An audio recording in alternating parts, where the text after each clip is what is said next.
You're in the rant wormhole where I rant about whatever my $15 a month patrons want me to rant about. You can get one of these by becoming one of those. This one is for Mr. Bones, who wants me to rant about Asterios Kokkinos, the good boy of comedy.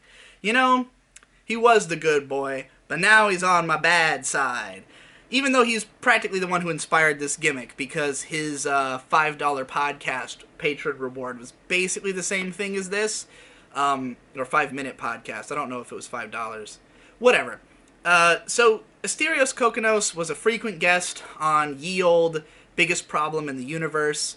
Funny, real funny, boisterous guy, loud, intense dude who, if you started researching him, you would realize had worked on, like, he's one of those guys who just kind of writes on the internet. He's just a comedy writer who has written for every conceivable website that hires writers to do comedic articles for them. He's put out a couple of, like, little comedy books, but they're just like pamphlet books. I have all of them. The Enemies of 20-something Mega Man and Shitty Children's Toys or whatever it was called. So, you know, I saw him because he eventually became a part of the Dick Show, which I'm of course a huge fan of. I saw the live show at Philadelphia, the first live show, and, you know, met both Dick and Asterios there. I got a signed piece of the Santa Cuck outfit that he wore at that show. So I have Asterios Kokkinos memorabilia. You know, I think he's really hilarious, so at one point, me and Mumkey had him on our old podcast, Insufferable Social Media Argument, for a couple of episodes, and he was great. He was a great guest, he loved the show, and him and Mumkey eventually ended up becoming friends. So Asterios had this show called Waifu Wars, where the idea was that him and his girlfriend would, like, I guess, like, help some anime fan to decide which one of his waifus he was going to choose. It's a pretty stupid show and a pretty dumb idea, but and it was getting, like, no views. So I was looking at it and I was like, man, I could go on this show and actually make it succeed, because my fans actually give a shit about anime and his don't. So if he had me on as a guest, it would have probably gotten him, you know, a bare minimum 10,000 views, most likely a lot more than that. So, you know, and we're talking about a show that was getting like 200, 300 views a video, because his YouTube presence has always been, he doesn't know how to market on YouTube at all. In spite of the fact that he worked for a fucking ad firm, has no idea how to market on YouTube. So I was like, man, I should go on this Waifu Wars show, and I asked him, and he was like, yeah, just come on down to New York anytime, and I think he was even offering to pay for my travel costs, but, like, I was planning to, at some point, go to New York, and I wanted to take Endless Jess with me and have us both go, because he's, you know, relatively nearby. And so we were trying to get that off the ground, but then when the lawsuit happened, Asterios basically blinked off the map for a while, wasn't really hearing back from him, and then at one point I, like, sort of asked, like, hey, what's going on with the Waifu Wars? And he's like, oh, I'm canceling it because of all this lawsuit shit. Well, in the next couple of months after that, me and Mumkey had our falling out, and then Mumkey and Asterios made a show together.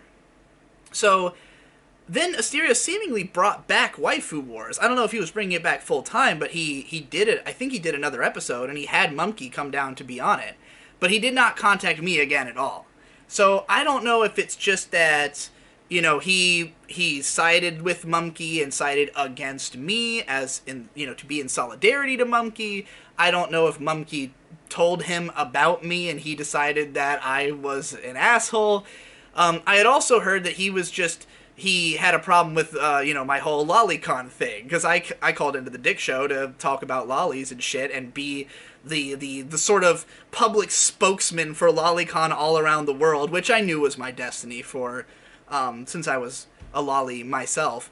But he's had a problem with that, I guess. That's what I've heard. Like, I don't even know if he has said anything about me at all. People tell me that Asterios doesn't like me, that he has some kind of problem with me, or thinks that I'm gross or something.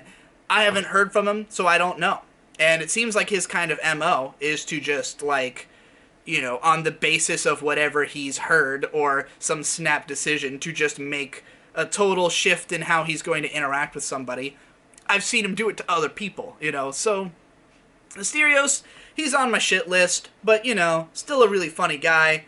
If he ever wants to be involved with me again, or at least to speak up and let me know if we actually have beef, or if we should I have beef with you, Asterios? If you see this, do we have beef? Because if so, let's make something out of it. Like, I don't want to box you. I'm not a boxer. Everybody else wants to box me. I've got a fucking I have no muscle to speak of. But if you want to do something else, if you want to find some way that we can, you know, gin up some drama and get into an internet shit war, you know, like, basically, right now we've got nothing going on. Either we can be pals or we can be enemies. I would love either way. But, you know, as it stands, we're just in a boring middle ground of, I think Asterios doesn't like me. But Asterios isn't really that much online at present anyways. I think all he's really doing is his podcast with Mumkey, which I obviously don't listen to. So, you know, fuck you, Asterios, you fat, garbage-eating piece of shit, drunk, out of control maniac who doesn't deserve all the fan support and money that people give you because you blow it all on alcohol and living a degenerate lifestyle. Get fucked.